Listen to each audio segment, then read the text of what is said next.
लाठीचार्ज गरेको छ र हेर्नुहोस् यसरी भित्रबाट लुटपाट गरेर बाहिर निस्कँदै गरेकाहरूलाई हाटबडिनको सेक्युरिटी गार्डले लाठीले हानेको छ। बाहिरबाट ढुङ्गामुढा भित्र धेरै मानिस घुसेको अनुमान गर्न सकिन्छ।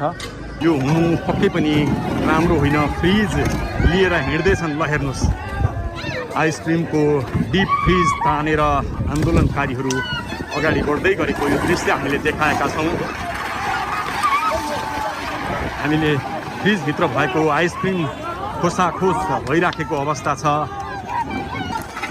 निकै नै आतङ्कित अवस्था छ। मान्छे धेरै घाइते छन्। भित्र छिरेकाहरू यसरी सामान बोकेर हातमा सामान बोकेर बाहिरिँदै गरेको दृश्य हामीले देखाइरहेका छौँ। क्रेटका क्रेट फलफुल बाहिर निकालेर आन्दोलनकारीहरू फलफुल खाँदैछन्।